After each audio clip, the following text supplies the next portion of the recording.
Our स्टूडे topic is absorption of food. आपको याद है 3 जगहों पे डाइजेशन होती है। एक ओरल कैविटी जहाँ कार्बोहाइड्रेट्स की सेमी डाइजेशन होती है, दूसरा स्टमक जहाँ प्रोटीन्स की सेमी डाइजेशन होती है, तीसरा स्मॉल इंटेस्टाइन का फर्स्ट पार्ट ड्यूडिनम जहाँ लिपिड्स को पहले एमल्सिफाई किया जाता है, फिर लाइपेज की मदद से उन्हें पार्शियली डाइजेस्ट किया जाता है। जेजुनम स्मॉल इंटेस्टाइन का दूसरा पार्ट है जहाँ कंप्लीट डाइजेशन हो जाती है। इंटेस्टाइनल जूस कल हमने एंजाइम्स देखे थे, एमाइनोपेप्टाइडेज देखा, एरिप्सन देखा, लाइपेज देखा, माल्टेज, इसी तरीके से दूसरे जो थे मीन्स के लैक्टेज, वो एंजाइम इंटेस्टाइनल जूस में होते हैं। और इंटेस्टाइनल जूस जेजुनम के अंदर कंप्लीट डाइजेशन कर देता है। जिस जिस चीज़ ने डाइजेस्ट होना होता है वो जेजुनम में डाइजेस्ट हो जाती है। अब बहुत सी चीज़ें ऐसी होती हैं जो डाइजेस्ट नहीं होती, जैसे सेलुलोज डाइजेस्ट नहीं होती ह्यूमन डाइजेस्टिव सिस्टम में, क्योंकि सेलुलेज नहीं है, सेलुलोज को डाइजेस्ट करने वाला एंजाइम प्रेजेंट नहीं है, तो वो अनडाइजेस्टेड मैटर की शक्ल में रहेगा, वो आगे चला जाएगा रेक्टम में। लेकिन स्मॉल इंटेस्टाइन का जो थर्ड पार्ट है जिसे इलियम कहते हैं, जिसकी लेंथ 3.5 मीटर होती है, जो कि स्मॉल इंटेस्टाइन का 3/5 पार्ट बनाती है, ileum, the third part of the small intestine is that part where the absorption of food takes place. Which food? वो फूड जो डाइजेस्ट हो चुकी है, ठीक है, जो glucose, amino acids, fatty acids और ग्लाइसरोल की शक्ल में फूड आ चुकी है। अब वो फूड एब्जॉर्ब होके ब्लड में जाएगी, फिर ब्लड के जरिए सर्कुलेट करती करती एक एक सेल तक पहुंचेगी, वहाँ एसिमिलेशन होगी, aerobic respiration, cellular respiration, internal respiration, जिसके नतीजे में एटीपी बनेगी, जिस एटीपी को जानदार यूज़ करते हैं। स्टूडेंट समझ आई? तो absorption of food takes place in the ileum. What is meant by absorption of food? Absorption of food means the digested food constituents parts, for example glucose, amino acid, fatty acids, glycerol are absorbed. Water और salts जो है वो absorb large intestine में होते हैं, लेकिन ये जो components मैं बता रहा हूँ ये कहाँ पे absorb होते हैं? इलियम में। स्मॉल इंटेस्टाइन का जो थर्ड पार्ट है जिसकी लेंथ 3.5 मीटर होती है, जो कि 3/5 है स्मॉल इंटेस्टाइन का, उसके अंदर एब्जॉर्प्शन ऑफ फूड होती है। तो स्टूडेंट्स देखें गौर से, एब्जॉर्प्शन को इन्हांस करने के लिए ये जो स्मॉल इंटेस्टाइन का तीसरा पार्ट है इलियम, इसके अंदर बहुत सारी मॉडिफिकेशंस हैं। अगर मैं आपको ये दिखाऊं कि ये एक स्मॉल इंटेस्टाइन इलियम है, हम इसको यूँ शो कर रहे हैं, ये एक ट्यूब है जिसको हम स्मॉल इंटेस्टाइन या इलियम कह रहे हैं। स्टूडेंट्स, इसके अंदर आगे ऐसे ऐसे फोल्ड्स मौजूद हैं, ऐसे फोल्ड्स मौजूद हैं, इनको इनफोल्डिंग्स कह सकते हैं आप, ऐसे फोल्ड्स मौजूद हैं। अगर इन फोल्ड्स को मैं आपको बड़ा करके दिखाऊं, इतना हिस्सा अगर आपको मैं बड़ा करके दिखाऊं स्टूडेंट्स, तो ये बेसिकली एक फिंगर लाइक प्रोजेक्शन है, फिंगर लाइक एक स्ट्रक्चर है इस तरह का। बेबात समझे? उंगली नुमा एक स्ट्रक्चर है इस तरह का। ये बाहर वाली इनफोल्डिंग्स जो हैं इनको क्या कहते हैं मैं बाद में बताता हूँ। इस एक को विलस कहते हैं। इसको क्या बोलते हैं? विलस। विलस की जमा विलाई, विलस की जमा विलाई। अच्छा गौर से देखिए, ये एक विलस है। विलस के अंदर क्या है? सबसे पहले ये मैंने एक इसका मैं मतलब मज़ीद इन फोल्डिंग्स बनाई, इनको क्या कहते हैं? इनको माइक्रोविलाई कहते हैं, आगे चल के बताता हूँ।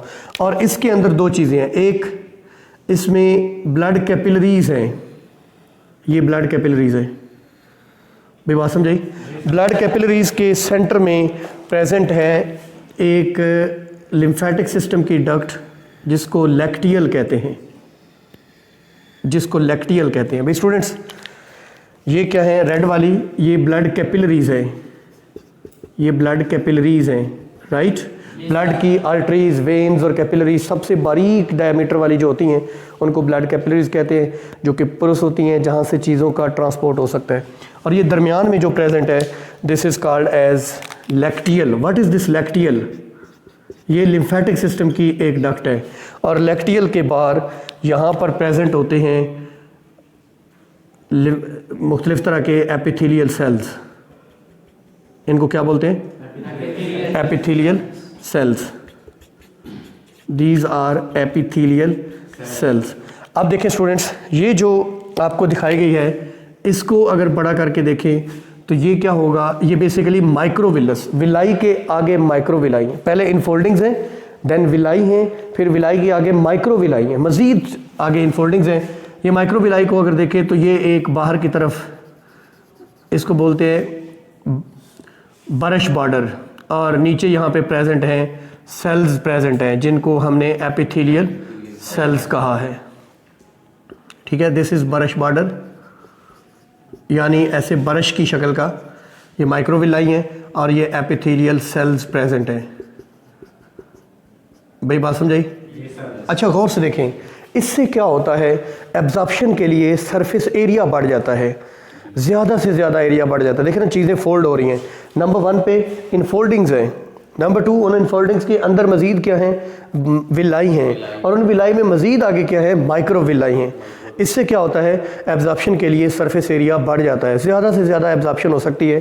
स्टूडेंट्स देखें, जो इसके अंदर इसके ल्यूमन में प्रेजेंट है ग्लूकोज और एमाइनो एसिड्स, ग्लूकोज और एमाइनो एसिड्स, वो तो डायरेक्ट ब्लड कैपिलरीज के अंदर चले जाएंगे, वो डायरेक्ट ब्लड में चले जाएंगे। जी सर। Yes sir. ठीक है, small amount of fatty acids and glycerol will also go into blood. Small amount, I am talking about small, लेकिन फैटी एसिड और ग्लाइसरोल की जो लार्ज अमाउंट होगी वो डायरेक्ट ब्लड में नहीं जाएगी। क्यों? क्योंकि ब्लड कैपिलरीज बहुत बारीक होती हैं। अगर फैटी एसिड्स ग्लाइसरोल डायरेक्ट उनमें चले गए, ये दोबारा कंबाइन होंगे और ये फैट्स बना देंगे।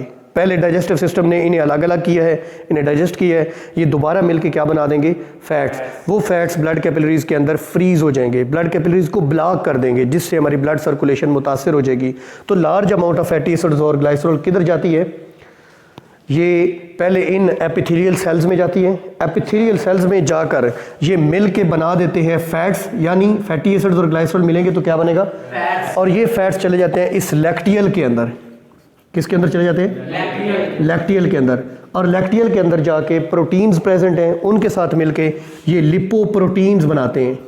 लिपिड्स और प्रोटीन, फैट्स और प्रोटीन्स का कॉन्जुगेटेड मॉलिक्यूल लिपोप्रोटीन। फिर ये लिपोप्रोटीन की शक्ल में लिम्फेटिक सिस्टम के ज़रिए ब्लड में जाके मिलते हैं। अब समझ लें ज़रा लिम्फेटिक सिस्टम क्या होता है। हमारी बॉडी में एक तो ब्लड सर्कुलेटरी सिस्टम है ना, जिसमें आर्टरीज हैं, वेन्स हैं, कैपिलरीज हैं, जो ब्लड को हार्ट से बॉडी ऑर्गन्स या बॉडी सेल्स तक मुंतकिल करता है, उसको ब्लड सर्कुलेटरी सिस्टम कहते हैं। स्टूडेंट्स, जब ब्लड कैपिलरीज में जाता है तो कैपिलरीज पोरस होती हैं, यहाँ से ब्लड सेल्स के अलावा कुछ फ्लूइड निकल के इंटरसेलुलर स्पेसेस में आ जाता है। वो सेल्स को वेट करता है, वो सेल्स को मॉइस्चराइज करता है। सेल्स के बाहर वेटनेस दरकार होती है for gas exchange. Oxygen blood से सेल्स में, सेल्स से कार्बन डाइऑक्साइड ब्लड में आनी होती है, तो उसके लिए सेल्स के बाहर नमी चाहिए होती है। वो जो फ्लूइड है ना, उसको टिश्यू फ्लूइड कहते हैं, वो सेल्स को वेट करता है। अब उस टिश्यू फ्लूइड को कलेक्ट बैक करने के लिए नालियों का एक और सिस्टम है बॉडी में, जिसको लिम्फेटिक सिस्टम कहते हैं। इसको बॉडी का ड्रेन सिस्टम भी कहते हैं, ड्रेनेज सिस्टम। जैसे शहर के अंदर नालियाँ होती हैं जो शहर का गंदा पानी कलेक्ट करके बाहर ले जाती हैं, बिल्कुल उसी तरीके से वो फ्लूइड जो हमारे ब्लड से निकल के सेल्स के दरमियान आ गया था, जिसे टिश्यू फ्लूइड कहते हैं, अब उसको कलेक्ट बैक किया जाएगा with the help of other tubules, other tubes which are called as lymphatic system. तो बच्चों, ये लैक्टियल लिम्फेटिक सिस्टम की एक नाली है जो फैट्स को प्रोटीन्स के साथ मिला के लिपोप्रोटीन्स बनाती है, और फिर लिपोप्रोटीन्स को चलाते चलाते इधर हमारे थोरेसिक, हमारे चेस्ट के अंदर आकर थोरेसिक लिम्फेटिक डक्ट की मदद से, थोरेसिक सीने को कहते हैं, लिम्फेटिक डक्ट जो बड़ी डक्ट है जो ब्लड के अंदर फाइनली आके ओपन हो जाती है, उसके ज़रिए ब्लड में डाल देते हैं। आपको समझ आई? अगर फैटी एसिड और ग्लाइसरोल लार्ज अमाउंट में ब्लड कैपिलरीज में जाते, वहाँ जाके फैट्स बनाते, उनको ब्लॉक कर देते, तो ब्लड सर्कुलेशन में इशू आता। उस इशू से बचने के लिए ये किधर गया, लिम्फेटिक सिस्टम। लिम्फेटिक सिस्टम में चलते चलते फाइनली किधर आया, आया ब्लड में ही है। फैटी एसिड ग्लाइसरोल आने ब्लड में ही है। अब बच्चों, ये फैटी एसिड ग्लाइसरोल या फैट्स का क्या किया जाएगा, या तो ये बॉडी के अंदर फैट्स की शक्ल में स्टोर किए जाएंगे, आप जिससे मोटे हो जाएंगे, हेल्थी हो जाएंगे, या फिर ये सेल्स के अंदर मूव कर दिए जाएंगे, वहाँ पे इनको तोड़ के ग्लूकोज, और फिर ग्लूकोज से एरोबिक रेस्पिरेशन से एटीपी बना ली जाएगी। आप खाते बहुत ज़्यादा हैं, घी वगैरह, फैट्स वगैरह, दूध वगैरह पीते हैं, और आप एक्सरसाइज बड़ी ज़्यादा करते हैं, तो वो फैट्स आपके सेल्स में जाके ब्रेक होके आपको एटीपी दे देंगे। लेकिन अगर आप खाते बहुत ज़्यादा है और करते कुछ नहीं है, तो वो फैट्स एक्स्ट्रा होंगे, वो आपकी बॉडी में आपको ओबीज करने के लिए, आपको मोटा करने के लिए इस्तेमाल हो जाएंगे। बेस्ट फ्रेंड समझे? हम चलते हैं। स्मॉल इंटेस्टाइन जब लार्ज इंटेस्टाइन में खुलती है तो वहाँ पर एक स्फिंक्टर होता है। मिसाल के तौर पे ये स्मॉल इंटेस्टाइन है और फिर लार्ज इंटेस्टाइन है, यहाँ पे एक स्फिंक्टर होता है, इसको इलियोकोलिक स्फिंक्टर कहते हैं। इलियो कोलिक स्फिंक्टर। आपको मैंने बताया था स्फिंक्टर एक मसल को कहते हैं जो जब कंट्रैक्ट होता है तो किसी एंट्रेंस या पोर को कंट्रोल करता है। इलियम और कोलोन के दरमियान है, इसलिए इसको इलियोकोलिक स्फिंक्टर कहते हैं। बच्चों लार्ज इंटेस्टाइन के 3 पार्ट्स हैं। लार्ज इंटेस्टाइन में हम चले गए, लार्ज इंटेस्टाइन के 3 पार्ट्स हैं। पहला पार्ट जो है उसे सीकम कहते हैं, जो कि एक ब्लाइंड सैक होता है। ब्लाइंड सैक मीन आगे से बंद होता है। इसके ऊपर प्रेजेंट होती है एक फिंगर लाइक प्रोजेक्शन जिसको अपेंडिक्स कहते हैं। अपेंडिक्स एक वेस्टिजियल ऑर्गन है, हमारी बॉडी में इसका कोई फंक्शन नहीं है। हर्बीवोरस एनिमल्स में अपेंडिक्स के अंदर बैक्टीरिया और यीस्ट होते हैं जो सेलुलोज प्रोड्यूस करते हैं, जो सेलुलोज डाइजेस्टिंग एंजाइम है। लेकिन ह्यूमन बीइंग में अपेंडिक्स एक वेस्टिजियल ऑर्गन है, हैजंट एनी फंक्शन। सो अगर कोई फूड पार्टिकल अपेंडिक्स के अंदर चला जाए मिस्टेकनली, वहाँ जाके वो पुट्रीफाई हो जाएगा, वहाँ पे जाके वो गल सट जाएगा, जिससे अपेंडिक्स स्वेल अप हो जाएगी। इसको अपेंडिसाइटिस, इस सिचुएशन को inflammation of appendix is called as appendicitis. अब इसके 2 ट्रीटमेंट होते हैं, या तो मेडिसिनली इसको ट्रीट किया जाता है, ये ठीक हो जाती है, स्वेलिंग ख़त्म हो जाती है, या फिर इसको सर्जरी करके रिमूव करना पड़ता है बॉडी से। आपने सुना होगा अपेंडिक्स का ऑपरेशन। अच्छा जी, अपेंडिसाइटिस भी स्टूडेंट समझ आई। पहला हिस्सा सीकम, उसके ऊपर अपेंडिक्स मौजूद है। दूसरा हिस्सा इसका होता है कोलोन, लार्ज इंटेस्टाइन का दूसरा हिस्सा कोलोन। ये होती है असेंडिंग कोलोन, फिर होती है ट्रांसवर्स कोलोन, और उसके बाद होती है डिसेंडिंग कोलोन, और फाइनली क्या होता है, रेक्टम प्रेजेंट होता है। और रेक्टम के एंड पे क्या होता है, एनस प्रेजेंट होता है। Be students, this is called ascending colon, ऊपर जाती हुई। दिस इज ट्रांसवर्स, ऐसे आर पार। This is descending colon. इसके 3 पार्ट्स हैं। कोलोन में एक बड़ा इंपॉर्टेंट फंक्शन होता है, एब्जॉर्प्शन होती है। आप कहेंगे एब्जॉर्प्शन तो इलियम में हो गई थी, यहाँ किस चीज़ की एब्जॉर्प्शन, यहाँ वाटर की और साल्ट्स की।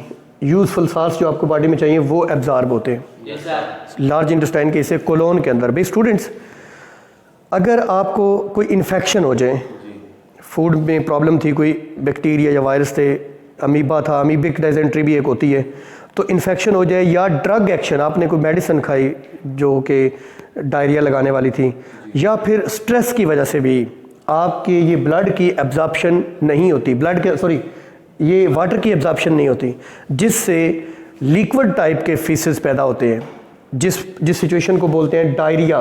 डायरिया क्या होता है, पेचिश। डायरिया क्यों होता है, क्या रीजंस हैं?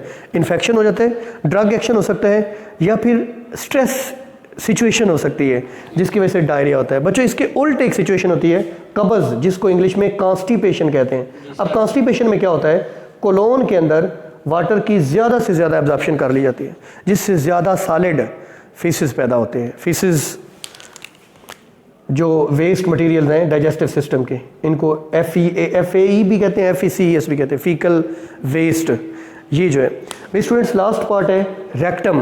रेक्टम के अंदर फीसेस टेम्पोरेरीली स्टोर होते हैं before their removal from the body. Rectum के एंड पे एक स्फिंक्टर मसल है। बच्चों, बेसिकली 2 स्फिंक्टर मसल है। ऊपर वाला है स्मूथ स्फिंक्टर मसल और नीचे वाला है स्ट्रिप्ड। स्ट्रिप्ड का मतलब होता है स्केलेटल। बच्चों, स्केलेटल कॉन्शियस मसल है, हमारे कंट्रोल में है, लेकिन स्मूथ हमारे कंट्रोल में नहीं होते। छोटे बच्चों में दोनों कंट्रोल में नहीं होते, इन्फेंट्स के अंदर, इसलिए वो बिस्तर के ऊपर ही काम गंदा कर देते हैं। लेकिन जो बच्चे बड़े होते हैं वो इस स्ट्रिप्ड स्फिंक्टर मसल को अपने कॉन्शियस कंट्रोल में लाना सीख लेते हैं। ठीक है। अब जब रेक्टम भर जाता है, रेक्टम क्या है, टेम्परेरी स्टोरेज ऑफ फीसेस। जब फीसेस से भर जाता है तो ऊपर वाला जो स्मूथ स्फिंक्टर है वो ओपन हो जाता है, जिससे हमें एक डेफिकेशन रिफ्लेक्स महसूस होता है। We feel need to go washroom, that is called defecation reflex. और फिर जब हम वॉशरूम जाते हैं तो हम कॉन्शियसली ऑर्डर करते हैं, तब वो जो स्ट्रिप्ड स्फिंक्टर है, जो स्केलेटल मसल का स्फिंक्टर है, वो ओपन होता है, जिससे फीसेस बॉडी से एलिमिनेट हो जाते हैं। बच्चों, कोलोन के अंदर कुछ यूजफुल बैक्टीरिया रिजाइड करते हैं जो हमारे लिए विटामिन के बनाते हैं। तो कोलोन के अंदर बहुत सारे बैक्टीरिया भी रिजाइड करते हैं। ये थे हमारे पार्ट्स, लार्ज इंटेस्टाइन, रेक्टम, और पीछे हमने देखा absorption of food. Any confusion, कोई प्रॉब्लम नहीं? चलें जी।